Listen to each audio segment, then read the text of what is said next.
Արդարության պահանջով ու արդարադատության սպասումով Բարձրագույն դատական խորհրդի շենքի դիմաց բողոքի ակցիա էր՝ ի պաշտպանություն Մայր Հայաստան կուսակցության անդամ Արեգ Նազ Մանուկյանի։ Ակցիայի մասնակիցները պահանջում էին արագացնել Մանուկյանի կալանքի միջնորդության դեմ ներկայացված վերաքննիչ բողոքի քննությունը, պնդելով դատական գործընթացն անհարկի ձգձգվում է։ Առաջին ակցիանը պնդում է, որ գործի նյութերը արդեն իսկ ճանապարհել է դեպի վերաքննիչ, վերաքննիչը ասում է գործի նյութերը չի ստացել։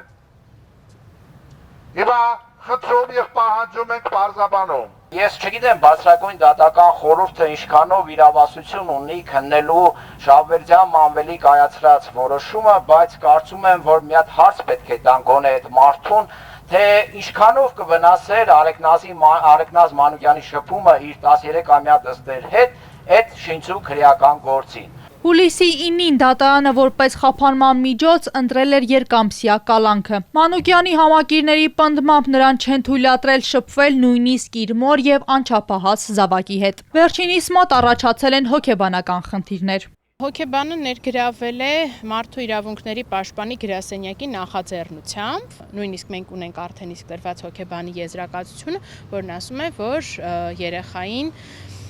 մեծագույն ստրես է պատճառվել։ Փաստաբան Տաթևիկ Սողոյանի խոսքով Մանուկյանին ուղղված մեղադրանքը չի ենթադրում երեխայի հետ շփման արգելք։ Տեսակցության արգելք կարող էր լինել, եթե երեխայի նկատմամբ բռնություն լիներ։ Մենք չենք եկել ձեզ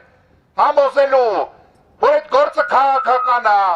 որ այդ գործը պատվեր է, որ Արեգ Նազին ձերբակալել են, որպեսզի ճնշեն, որ Թևանյանի դեմ կեղծ ցուցմունք տա։ Մենք դա չենք քննարկում։ Ընդամենը ձեզ ասում ենք, այդ կալանքը վերաքննիչ ենք բողոքարկել, վերաքննիչը չի թունում։ Ինչու՞մն է խնդիրը։ Իջեք ու պատասխան տվեք։ ԲԴԽ-ից ակցիայի մասնակիցներին նախ ուղղորդել են գրավոր դիմում ներկայացնել, ապա համաձայնել ընդունել միայն 2 անձի։ Հանդիպել են փաստաբանները։ Նրանց տեղեկացրել են, գործը 3 մակագրվել է վերաքննիչ դատարանի դատավորին, կքննվի առաջիկայում։ Մանուշակ Մելքոնյան, Սիմիկ Մայիլյան, Էպիկենտրոն։